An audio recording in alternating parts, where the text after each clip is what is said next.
Olá, alunos da disciplina de Físico-Química 1, do curso de Ciências Naturais e Matemática Química, como é que vocês estão, beleza? Espero que bem, espero que em casa, espero que com saúde, sem Covid, ou se tenham pego Covid, algum familiar de vocês tenham pego Covid, que tenham uma pronta recuperação. Bom, dando continuidade então à nossa última aula de laboratório. Não é o ideal, não é o melhor de tudo, mas é o que foi possível fazer durante a pandemia. Espero que eu tenha respondido satisfatoriamente a vocês durante esse período de aulas flexibilizadas, de aula online. Mas estamos aqui para a nossa aula de laboratório, onde a gente vai falar sobre propriedades coligativas. Propriedades coligativas é um tema que a gente já falou durante durante as nossas aulas virtuais, né? E já foi trabalhado em cima disso, mas agora a gente vai ver então a verificação experimental das propriedades coligativas. Como a gente já tinha discutido antes nas aulas, propriedades coligativas têm a ver entre interação entre a matéria, interação entre soluto e solvente, e entre esse tipo de solvente que a gente está utilizando, ou esse tipo de soluto que a gente está utilizando. Isso sempre tem a ver com a polaridade.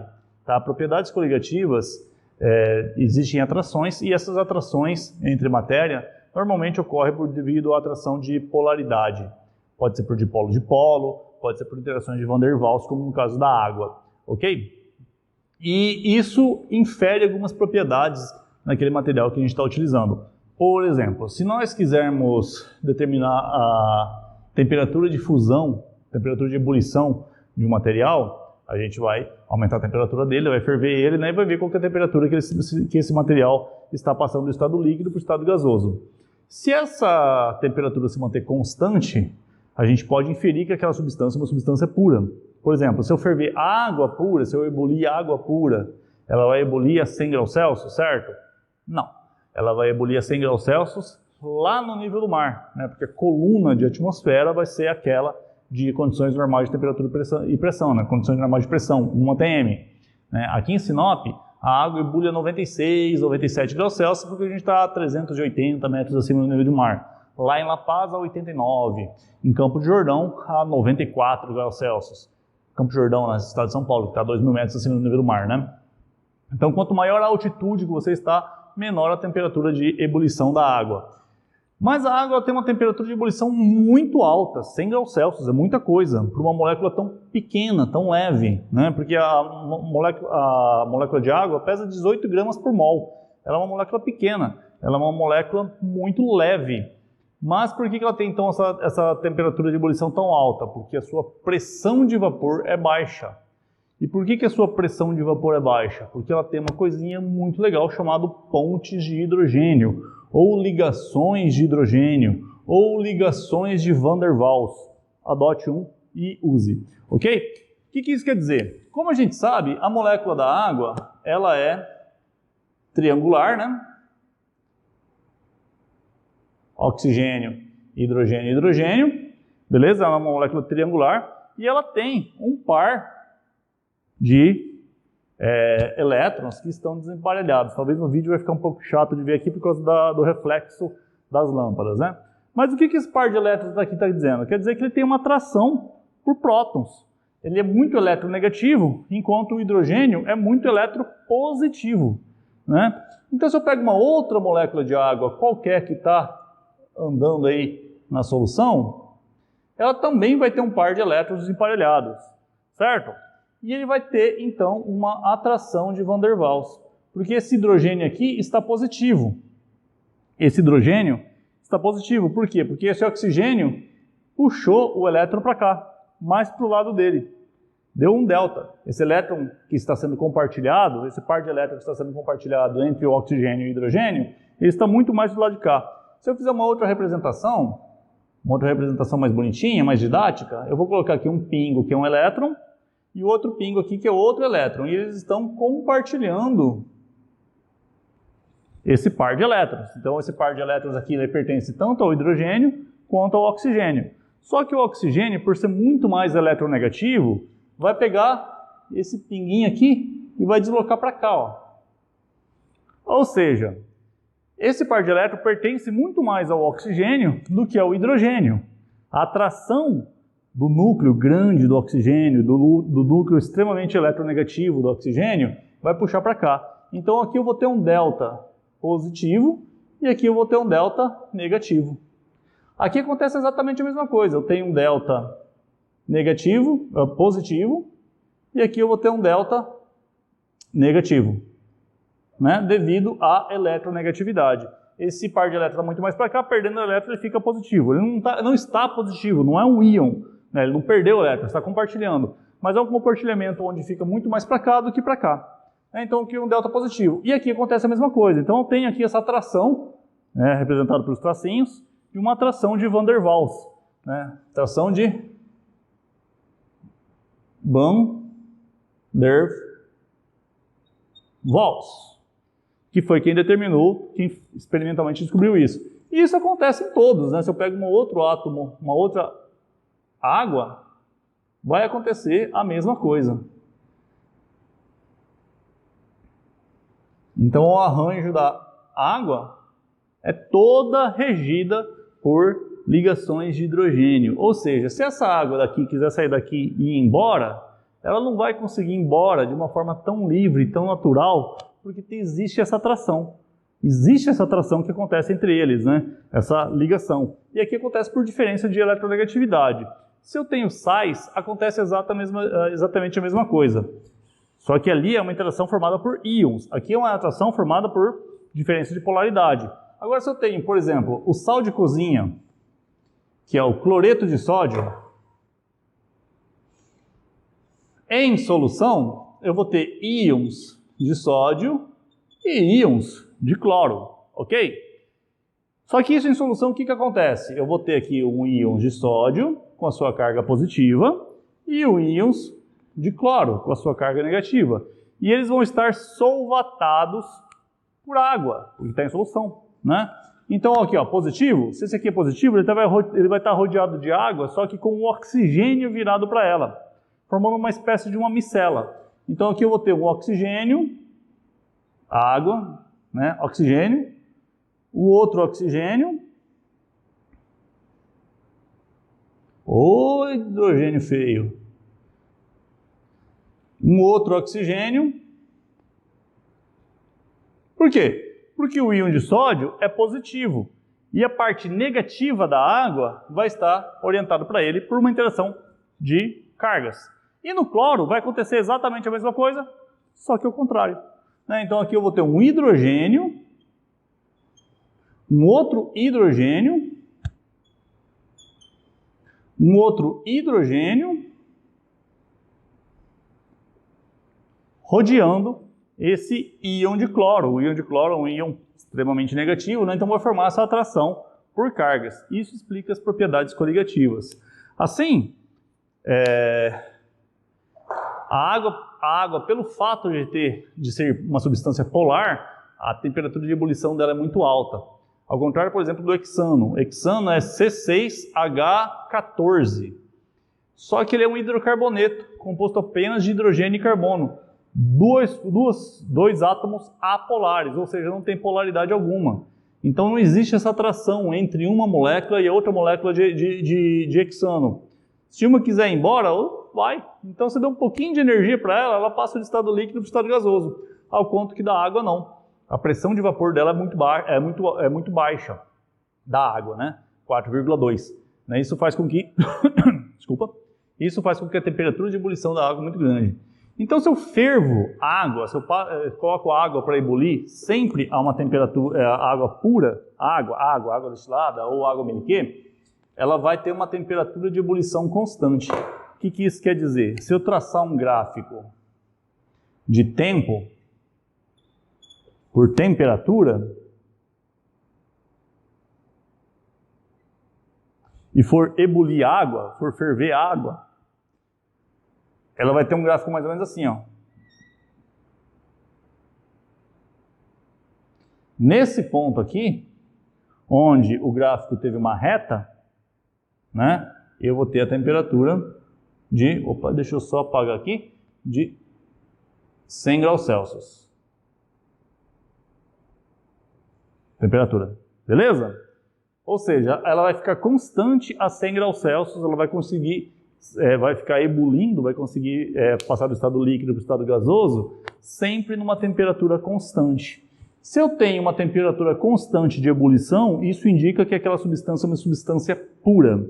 Agora, se eu tenho uma água salgada, por exemplo, uma água do mar, que é água com sal, ela não vai ter uma temperatura de ebulição constante. Por quê? Porque eu vou começar a ebulir, vou começar a fornecer energia, fornecer calor, e ela vai começar a entrar em ebulição. Ela já não vai entrar em ebulição em 100 graus Celsius. Por quê? Por causa daquele soluto que está contido nela. Então ela vai começar a entrar em ebulição em 103, 104, dependendo da quantidade de soluto. Lembra lá a fração molar que a gente passou em uma das provas? Fração molar? Então, porque a fração molar dela vai ser menor, não vai ser 1. Né? Então ela vai começar a ebulir a 103, 104, e ela não vai ser constante. Por quê? Porque a água vai estar evaporando, a água vai estar passando do estado líquido para o estado gasoso, e o sal vai continuar lá. Então, cada vez mais aquela solução vai ficar concentrada. Por quê? Porque eu estou perdendo solvente e o soluto está ficando. Então, eu vou ter uma situação, deixa eu ver se eu tenho um canetão preto. Não tenho nenhum canetão preto. Né? Então, aqui eu tenho água pura. Beleza? E se eu tenho uma solução de água salgada, por exemplo, uma água do mar, ela vai ter um comportamento mais ou menos parecido.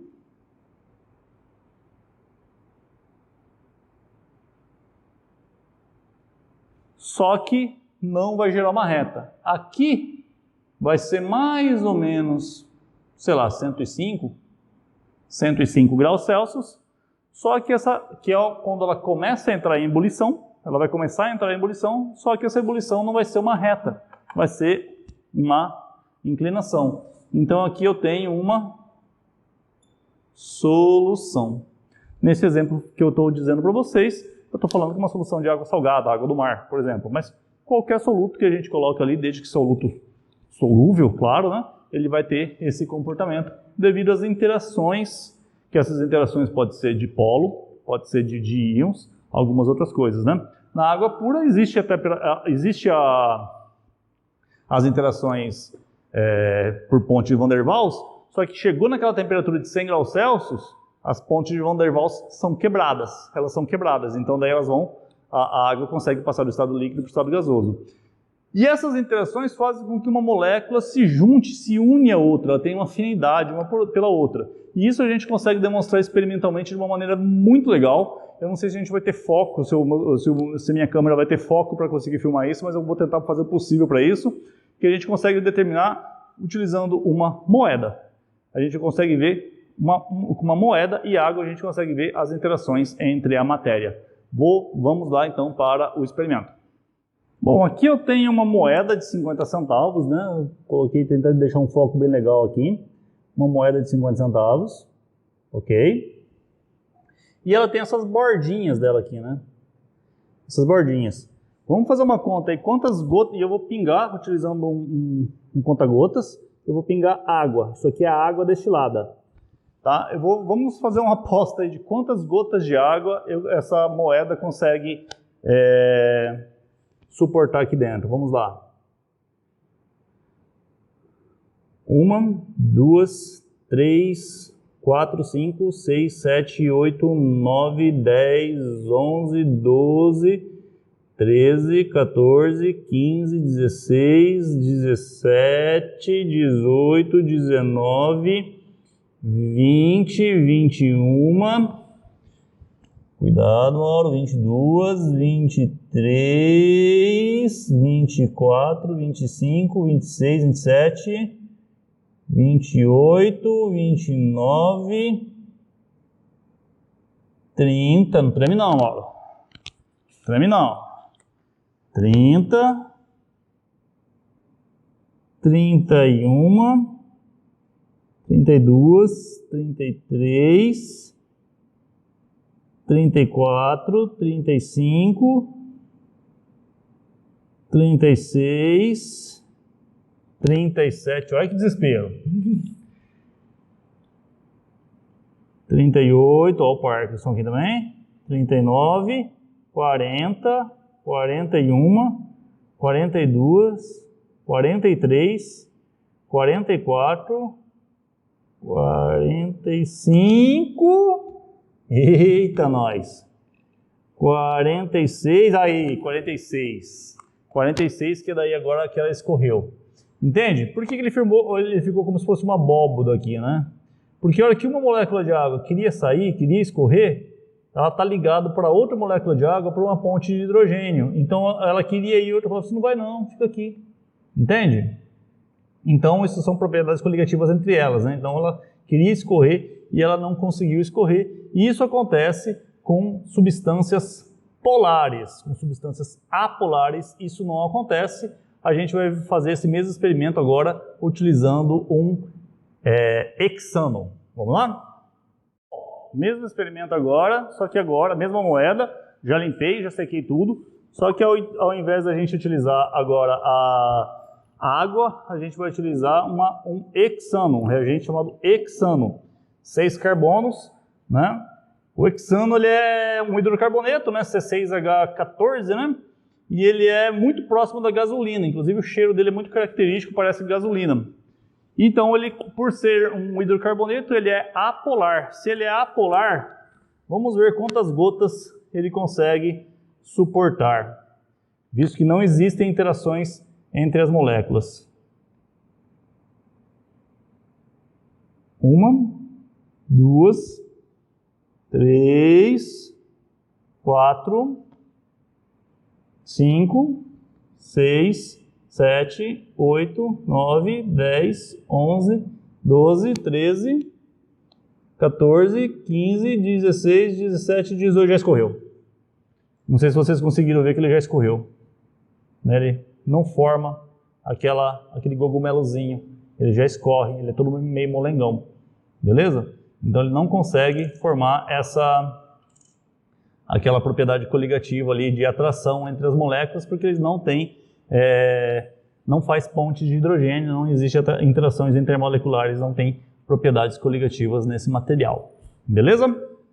Bom, gente, então foi apresentado então de maneira bem simplória, é claro, né, a ideia de propriedades coligativas e essas atrações intermoleculares, atração não chegou a ser uma repulsão do hexano, né, não é uma repulsão, mas é uma atração entre a água, né, entre as moléculas de água. Essa atração ocorre por ponte de hidrogênio, né, bem legal, o experimento vocês conseguem fazer em casa, no dia que vocês forem dar aula também vocês conseguem fazer isso facilmente, utilizando um conta-gotas, água, dá para utilizar água de torneira também sem problema nenhum quanto a isso, e um conta-gotas e uma moeda. É um experimento bem interessante e bem simplesinho de fazer, né, mostrando então as interações entre as moléculas, no caso da água, propriedades coligativas no caso, e no hexano que a gente não consegue ter esse mesmo resultado, né, visto que o hexano ele é apolar, né, então ele não tem essa característica de uma molécula se aglutinar a outra. E isso explica também o hexano, ele tem um ponto de ebulição muito maior muito menor, né, do que a da água, né? A ponto de ebulição da água é 100 graus Celsius, enquanto ali é 60 graus Celsius. E também o hexano ele pega fogo, né? O hidrocarboneto ele tem carbono, então carbono com oxigênio forma CO2, ele vai pegar fogo. O hexano ele é muito parecido com a gasolina, quimicamente falando, né? A gasolina são 8 carbonos, enquanto que o hexano são 6. Até o cheiro dele é muito característico. Só para finalizar, eu queria mostrar então a ideia de miscibilidade de líquidos que são immiscíveis entre si. Claro que a gente conhece água e óleo. Óleo não se mistura com água, claro, né? O óleo fica em cima porque a densidade do óleo é menor, né? E o fato do óleo ser apolar e a água ser polar faz com que forme uma segregação de fase. Mas utilizando o próprio hexano, apenas por título de curiosidade, é bem legal da gente mostrar isso, porque a gente tem dois líquidos que são da mesma... os dois líquidos são transparentes, né? Eles são translúcidos, transparentes mesmo, né? E eles não são miscíveis entre si, e a gente consegue mostrar isso. Então, vou pegar um becker, colocar um pouco de água. Quando você pega água e óleo, beleza, né? O óleo é mais amarelado, o óleo de cozinha principalmente mais amarelado, né? O óleo diesel. Daí você tem uma diferença de cor. Mas esses são dois líquidos que têm a mesma cor. Como é que funciona? Então, vou pegar o hexano, a água que a gente já colocou, né? E colocar aqui um pouco de hexano, misturar. Vou inclusive misturar aqui. E ele forma uma segregação de fase. Vocês conseguem ver? Espero que sim aqui, né? Vocês conseguem ver aqui, ó, a água embaixo e o hexano em cima, tendo essa linha divisória essa linha divisória de não miscibilidade. Eles não fazem, eles não se misturam, né? Tem essa clara divisão. Se eu colocar mais hexano, o hexano está em cima, né? Você consegue ver claramente. Se eu colocar mais água, a água, pelo fato da água ser mais densa, a água vai para baixo.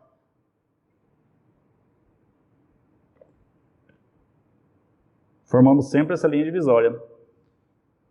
Curioso, né? Isso vocês vê muito em alguns cremes de cabelo, ou alguns óleos de cabelo, que são aqueles óleos trifásicos, que tem as fases, né? Isso acontece por diferença de densidade e diferença de polaridade. O mais denso vai para baixo, o menos denso vai para cima, e os polares e os apolares não se misturam, né? Então você consegue ter essa clara divisão de linha separatória, a água embaixo e o hexano em cima. Dá até para separar, né? Se eu pegar isso aqui, ó, aqui estou pegando hexano. E se eu venho lá embaixo, estou pegando água. Claro que não vou beber, né? Até porque a água destilada não se deve beber. Mas dá para fazer isso. Certo? Então aqui a gente termina nossas aulas de práticas de laboratório. Práticas virtuais não é o ideal, mas é o que deu para fazer. Peço desculpas, mas a pandemia chegou, a gente não tem muito controle sobre isso.